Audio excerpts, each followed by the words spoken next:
നിങ്ങൾ നിങ്ങളുടെ ജോലിക്ക് പോകും, ഞാൻ എന്റെ ജോലിക്ക് പോകും. നമ്മുടെ കുഞ്ഞുങ്ങളോ? അവരുടെ കാര്യത്തിൽ എനിക്ക് മാത്രമല്ലല്ലോ ബാധ്യത. ശരി, വാസുദേവന്റെ അച്ഛനും സഹോദരനും ഇവിടെ ഉണ്ടല്ലോ. അവര് ഹോട്ടലിൽ നിന്ന് കഴിച്ചോളൂ. അപ്പൊ പിന്നെ ഇങ്ങനെ ഒരു വീടെന്തിന്? അതെ, സ്വയം തീരുമാനിച്ചാൽ മതി. വാടക വീടല്ലേ, വേണ്ടെങ്കിൽ വിട്ടുകളയൂ, ഇല്ലെങ്കിൽ അടച്ചിടണം. ഞാൻ ലീവ് എടുക്കുന്നതുകൊണ്ട് ഒരു പ്രയോജനമില്ല. എനിക്ക് വീട്ടുകാര്യങ്ങളൊന്നും നോക്കാൻ അറിയില്ല. അറിയില്ലെങ്കിൽ പഠിക്കണം. പുരുഷൻ പ്രസവിക്കുന്നില്ല, സ്ത്രീ മാത്രമേ പ്രസവിക്കുന്നുള്ളൂ. അവർക്ക് മാത്രമേ മുലയൂട്ടാനും പറ്റൂ. കുഞ്ഞുങ്ങളെ വളർത്തേണ്ടവളാണ് സ്ത്രീ. അവരെ വളർത്താൻ ഒരു കൂട് വേണം, അതാണ് വീട്. ആ വീടിന്റെ കാര്യങ്ങൾ നോക്കി നടത്താൻ അറിയാത്തവൾ പെണ്ണല്ല, അവൾ അമ്മയായിക്കൂടാ. ഓഹോ, ഇത്രയും വലിയ അറിവുകളൊക്കെ മനസ്സിലുണ്ടായിരുന്നോ? ഇതുവരെ ഇതൊക്കെ എവിടെ ഒളിച്ചു വെച്ചിരുന്നു? ഒളിച്ചു വെച്ചിരുന്നതല്ല, അടങ്ങിക്കിടന്നതാണ്.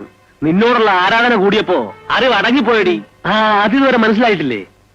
ഭാര്യയുടെ അടിമയെ പോലെ നടക്കുന്ന പലരും അറിവ് കുറഞ്ഞു വരുന്നതല്ല, ആരാധന കൂടിപ്പോയവരാണ്. എന്നെ പോലുള്ള ശുദ്ധാത്മാക്കൾ.